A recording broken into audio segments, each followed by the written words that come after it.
Hello, today is February 12th, and this is a recording for the Fine Art Live Teaching Session. Today's art is about First Fridays, right? First Fridays in Phoenix.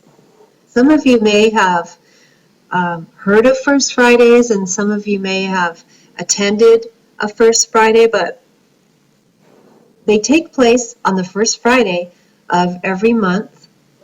You can learn more about First Friday at this website, artlinkphoenix.com. That website is just filled with lots and lots of information about what to do, where to go, who's going to be performing. Everything you want to know about First Fridays is on this website. Many art-related events go on, including music, food trucks, artists' open studios. There are performances, dance performances, street art, street performances, and it occurs around the downtown Phoenix area, down Roosevelt Street, and at the Phoenix Art Museum. And on the website it shows the geographical area that it covers, which is actually a pretty large geographical area. It usually begins in the late afternoon and goes into the night.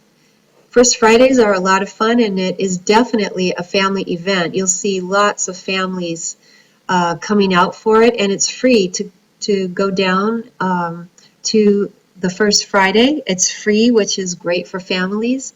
If you are planning to go, or you want to go with your family, I recommend that you go down towards Roosevelt Street, and you can park there, or go to the Phoenix Art Museum. You can park there, and I believe you can get in for free on the First Fridays.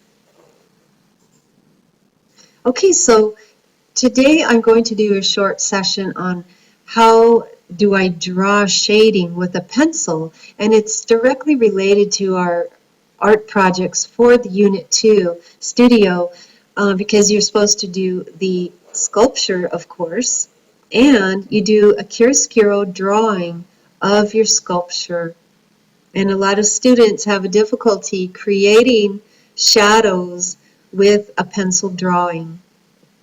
Today we're going to talk about the techniques of cross-hatching, gradations of pencil marks from grays to black, and smudging the pencil marks.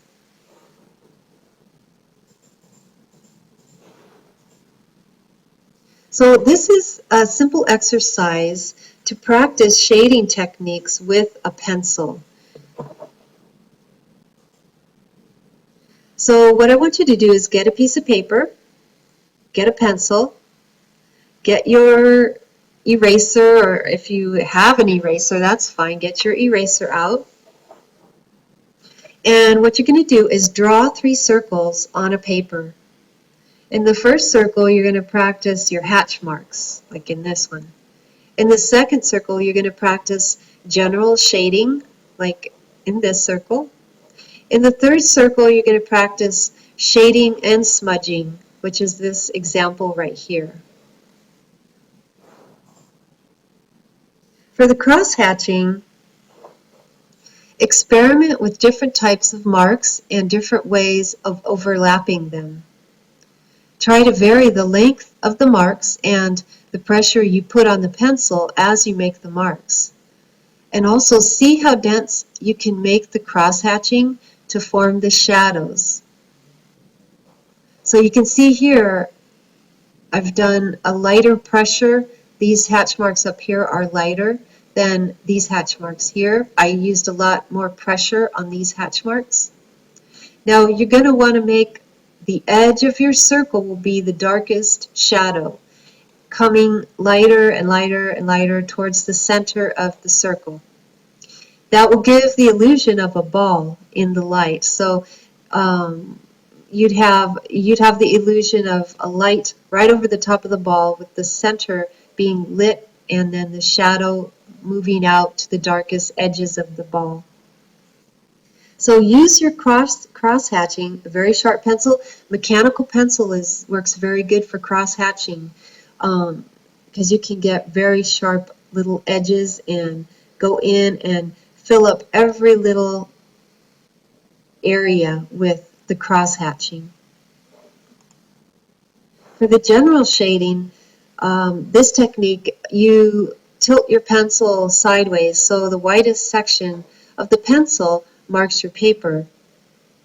The darkest parts of the circle should be around the edge. And you can see on this one I've started to create the darkest part right here along the edge of the circle. Make gradations of pencil marks all the way to the center, which will be the lightest part. This is untouched. This will be the lightest. I'll leave this alone.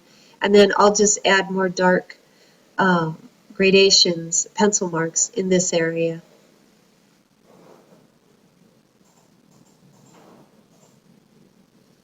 So here's an example of how I lay the pencil as flat as possible so that the pencil can make a fat mark on the paper.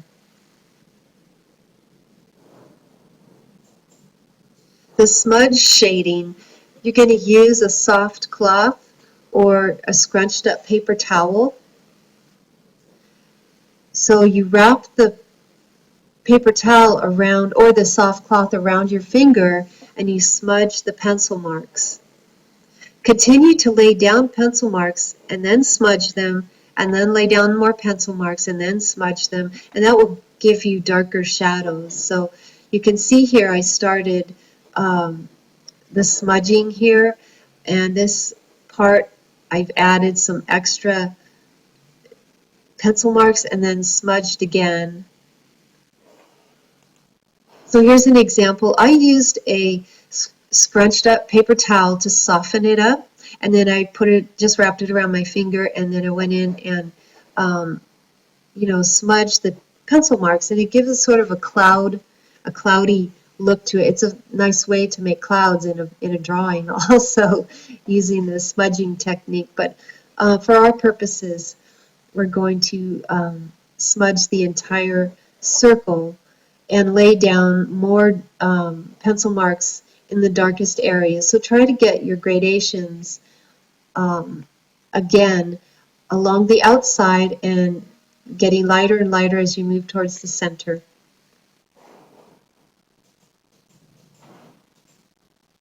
And this is actually worth extra credit. If you complete this shading exercise, complete it, then save it to your computer. You can turn it in, attach it to any empty sketchbook Dropbox for points.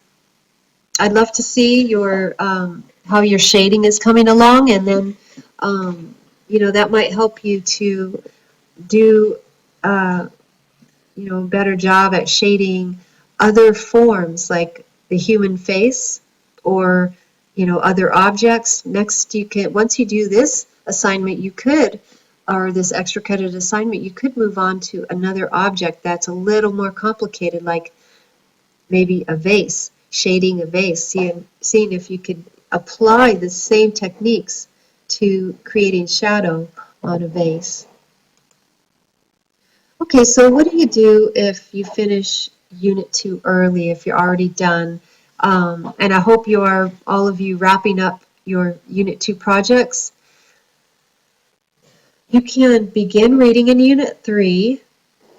As you probably are aware, we have Friday and Monday off. So even though the studio is due tomorrow, you have all the way until Monday night to turn that in. And that's 2 items for the Unit 2 studio. That is the sculpture and the drawing of the sculpture.